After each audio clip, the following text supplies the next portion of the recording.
Zach just don't know what other woman would put up with all that Fatima has, and he's just so grateful.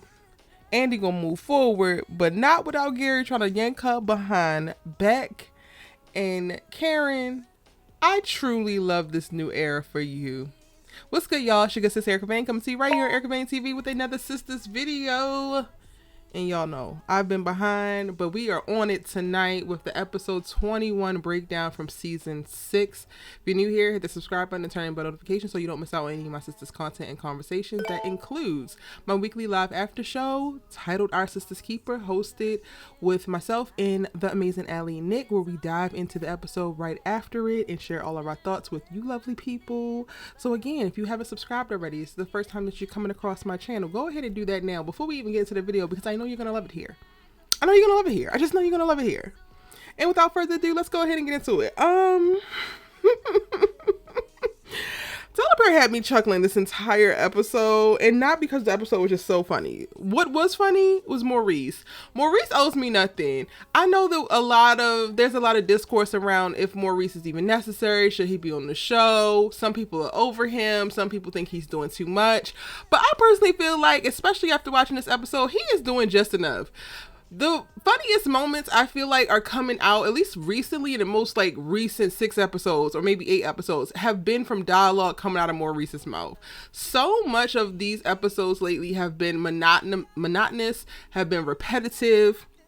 And I do believe, like, even if it's just for a quick moment, a quick quip of a little dialogue, we get that with Maurice. And I'm still interested. I'm still checked in. Sabrina, reveals to him in this episode that he's not going to be going back to work, even though she's going to be going back to work. I love the little tender moment that they had where she's like, "You're my best friend." And the funny part that I thought was like really brilliant was like, she's like, "Well, if I was you," and he's like, "You're not."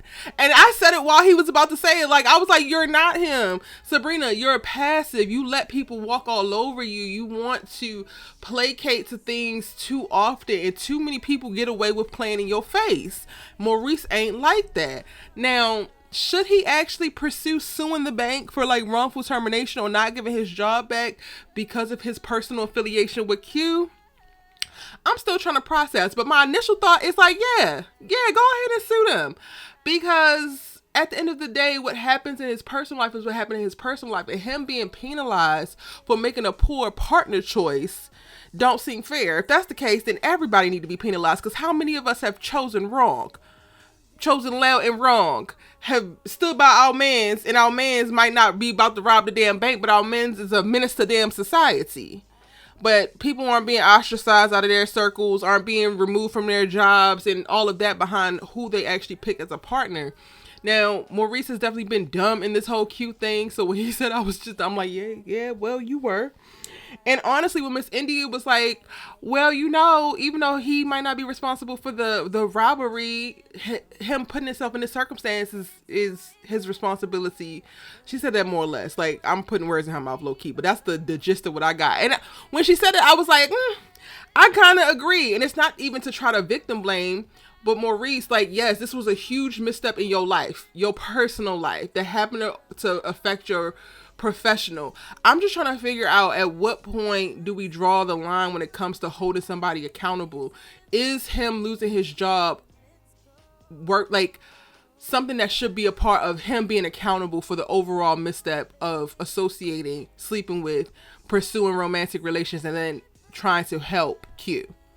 I don't know. I feel like that might just be going too far. I think him going to jail behind it, Sabrina going to jail behind it, all of these other things that have happened in the interim have been very real consequences for that damn decision. So for him to not be offered his job back, it just feels like dogpiling on him, to be honest. Now, Miss India does bring up that there has been other complaints about his antics at the bank. And I'm like, well, can you go ahead and pontificate, ma'am? What other antics? Because are these true antics of him not doing his job? Because what I could tell, before Q got involved, Maurice might kiki and joke or whatever, but it seemed like he was about his business at that dang bank, and he came in looking sharp all the time. So are these complaints coming from people who are homophobic? Are these complaints coming from people who feel a way about his natural expression of himself in life? Or are these complaints coming from people who really were wronged by him or mismanaged by him or received poor customer service by him? And honestly, him pursuing a lawsuit against the bank is going to force that to come up. They're going to have to stand on whatever they're claiming is the reason to not offer him his job back. And I'm not mad at it for story purposes, if I'm honest. Like, I'm more interested in Maurice suing the bank to try to get his job back and not letting it go and whatever coming out about that than I am about watching Danni and the thirsty ass VP down at the airport. Than I am of Danni getting a picture of Preston getting married.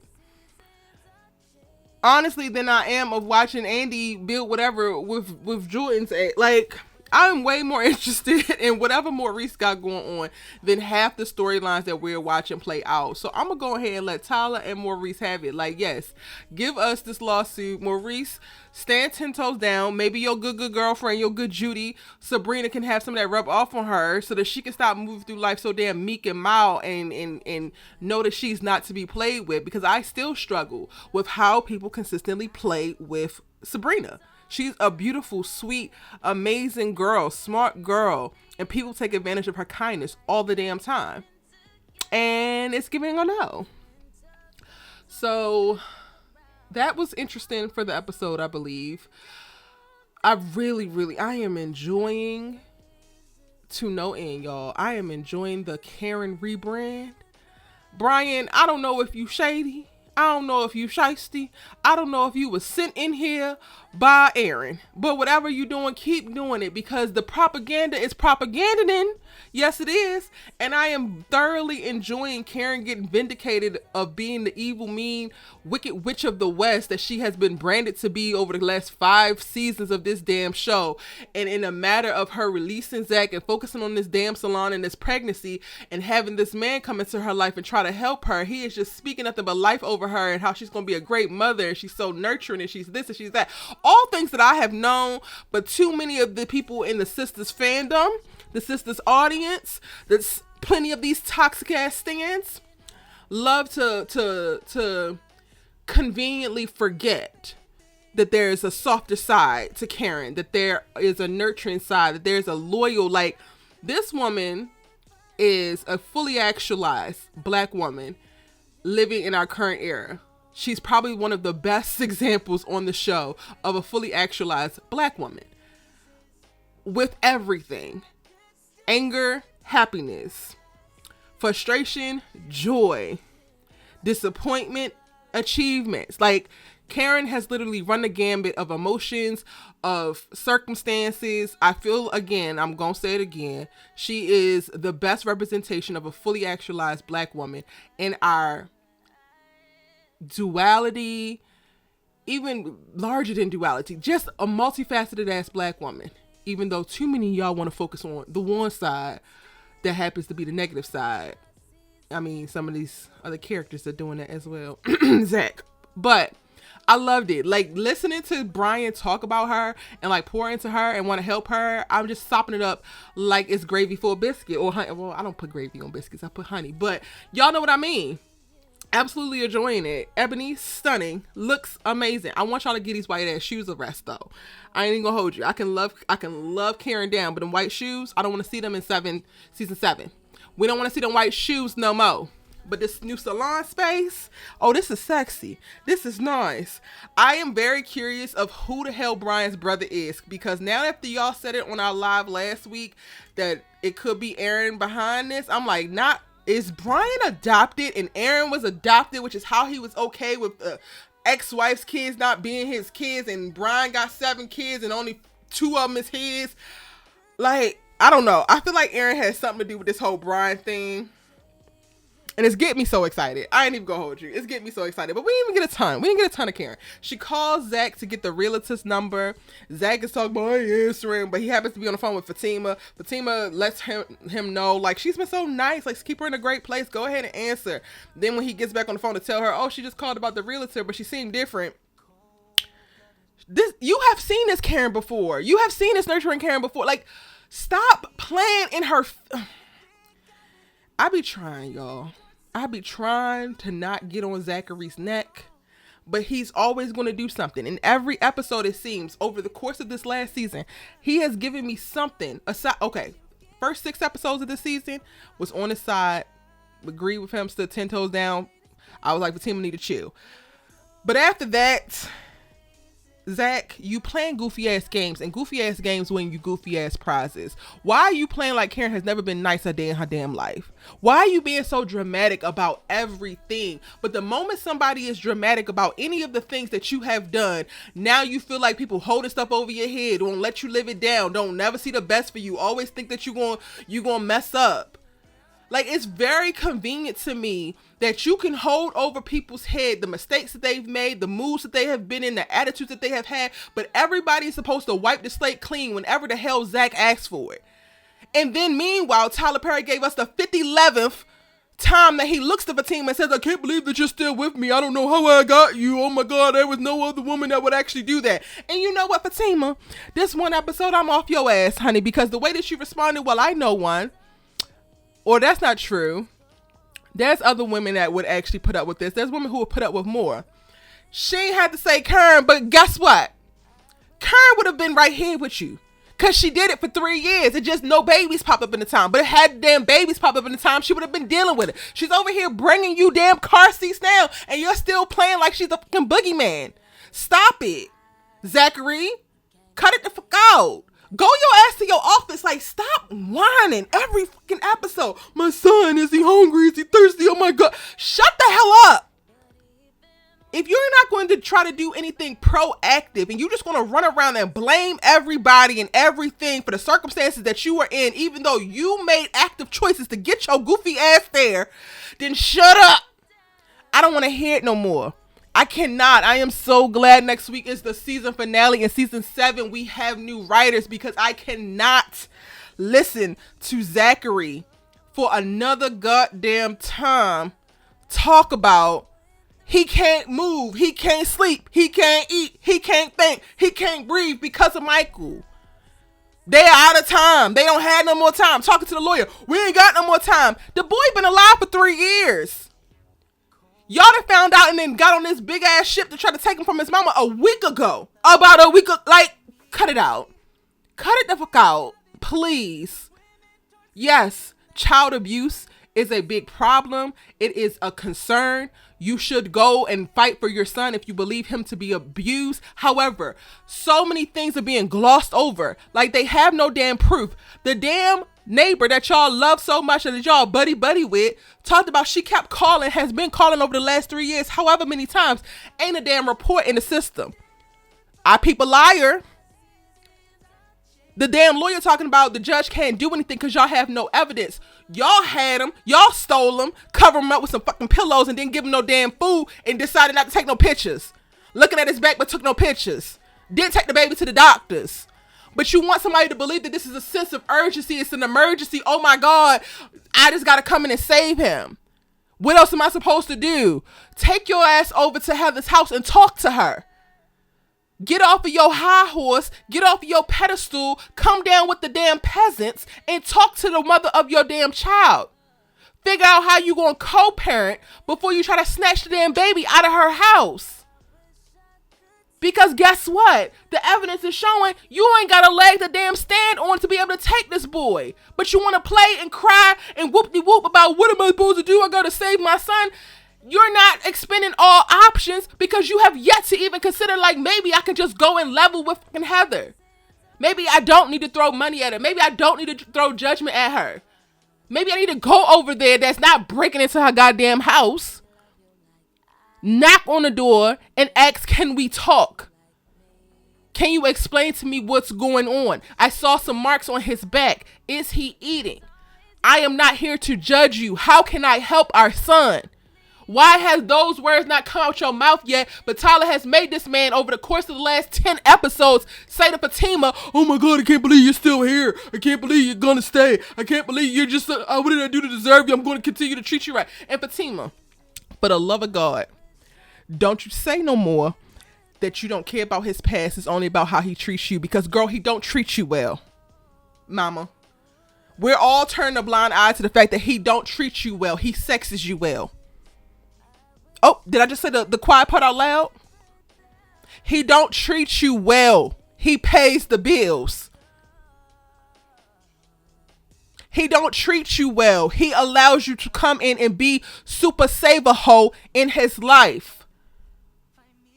Those things, to me, are not treating you well.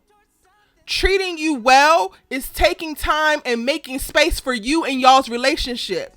You know, the male-centered relationship that's currently playing out. ZATIMA is all about Zach. ZATIMA as a unit only functions because Fatima,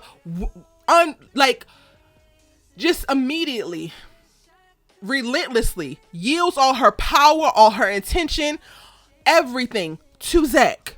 We have yet to see him reciprocate. We have yet to see him not clown her interests, like we saw in season 2 of ZATIMA, where he's talking about don't nobody want to listen to jazz and don't nobody want to do this and don't nobody want to do that. Well, guess what? We know somebody want to do it, Fatima, and your ass is shitting on all her interest. This boy don't take you on dates. This boy don't do the things that you like to do. This boy don't buy you flowers. Like, this boy don't do nothing. So he's not treating you well. He's paying the bills, laying the pipe, and giving you problems to solve. And if that's what's fine for you and works in your relationship, Miss Mama, cool. But let's not lie, okay? Let's not start the propaganda for the whole Zachary of it all, because y'all are not in a great place. Your relationship is not healthy. Not all relationships are healthy. Relationships go through seasons. I'm hoping that y'all asses in a season and y'all gonna come out of it. But Miss Mamas, where you at right now? Let's not, okay? Let's not. What else happened in this episode? Besides Danni and the goofy ass Tony. Y'all, do I really gotta speak on this? This storyline is even more tied than I fear the Q one was. Like, he's a stalker. That's the one thing I don't know is where you live. You're lying. You're lying. I could take you out now because you're not fit. Daniella. And then why lie to Sabrina about him wanting to be solo? Like, if you wanted to be solo, why can't you tell your best friend that? Like, Daniella is giving way too much fraudulent ass energy for me. For her to be the straight talker, the straight shooter, the tell it like it is, got everybody's best interest at heart, but gonna be honest, you be real dishonest in your own life. And I don't like that. Y'all, this video is getting way longer than I thought it was going to be. I'm actually looking forward to Andi talking to Selena. Not Selena, that's her real name. Penelope. Gary walking in. Y'all gonna have to hear that on the preview. I am gonna do a preview video because your girl is back. I'm back with the multiple sisters videos each week. We are not getting a break in between season 6 and season 7. My bad, y'all. I actually did forget a lot. I don't know how I forgot to talk about Hayden, especially with his little, I'm not done talking. Be quiet. Ooh. Not you getting me together. That was very hot. But apparently, Hayden is going back 2 times to his villain origin story, his villain journey. I hate that for him. But also, Samira, you already flipped your cards. You already showed your hand. It is what it is.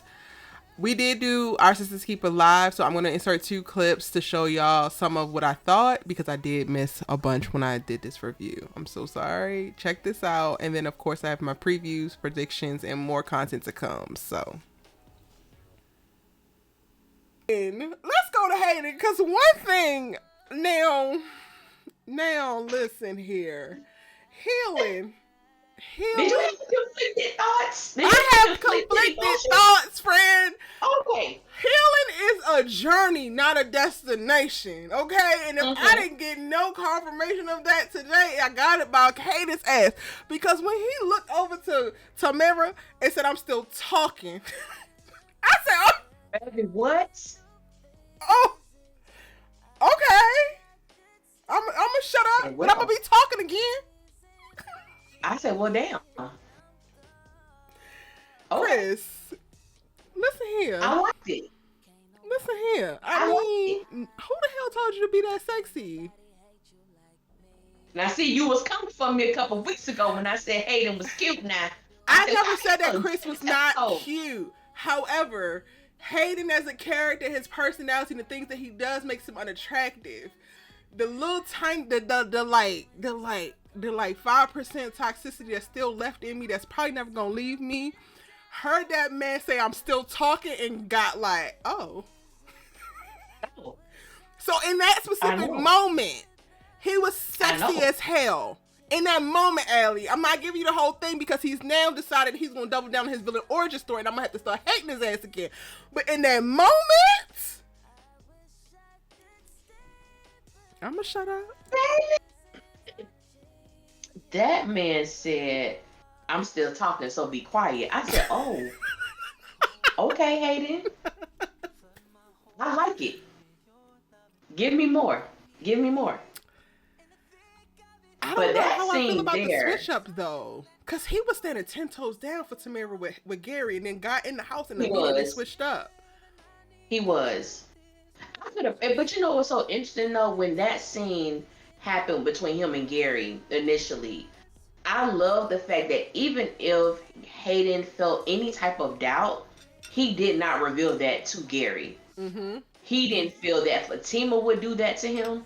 Excuse me. He didn't feel that Samara would do that to him. And he let Gary, and matter of fact, you need to find you a new tax attorney. I said, what? Mm-hmm. Yes, Hayden. I like this. I like how he's moving because I thought he was going to get on my nerves like from the jump when this episode came around. But I was like, no, I like this Hayden. And then whatever he had, you know, Fatima. Now, this is when Tyler pissed me off, sis. You know Fatima? Who? Fatima. You know her? I said, you just introduced her to Fatima yesterday at the law firm, sir. Hello. Why are we not having that discussion? I would be like, oh, you mean the girl you introduced me to yesterday? She says, oh, I heard you like talk about her on the phone. What? I said, Tyler, you're losing me. I was with you, bro. And you done lost me. Because you forgot what you wrote. You did it a couple times in this episode. What you wrote. And it's really starting to piss me off. Yes. I think that, like you said, this is Danny's MO. Like, she runs, she jumps into things, she picks horrible distractions to distract her from a previous horrible distraction. I mean, I heard her say she can't work for him because of the conflict of interest, but it was no real sweat off of my back because I feel like everything that she's doing in reference to Tony is a knee-jerk reaction to Preston. She's only getting deeper involved, not because I believe that she has a true attraction to him, but because she just wants to be wanted. And I don't trust Danny still as a character. Like, as the seasons go on, as more episodes roll out, I trust her less and less and less. I believe her to be less honest. I believe her to be less self-aware. I believe her to be less respectable. I just believe less and less about her the more that she does. Like, in this same moment, or not the same moment, couple moments after, you know, he walks off, you decide to tell Sabrina that it was his idea for y'all to go on a date solo because he wants to spend, like, girl, I don't trust nothing that you say. So I also low-key can't trust that you actually really like this boy. Everything that you do feels very weirdly motivated. It's giving fraudulent. It's giving I'm doing just to do it's giving I'm spiraling and I'm trying to grab hold of my life, but I have no idea what I'm doing, so I'm just going to do something. And I hate that for you, but I guess. And I think the finale of season 6 is on the 27th, and then the season 7 premiere is January 3rd. So we gonna keep it rolling. I got you. It's your good sister that you love to talk TV with. Let me know if I missed anything about the episode in the comment section down below. Give this video a like, and I'm gonna see you in the preview.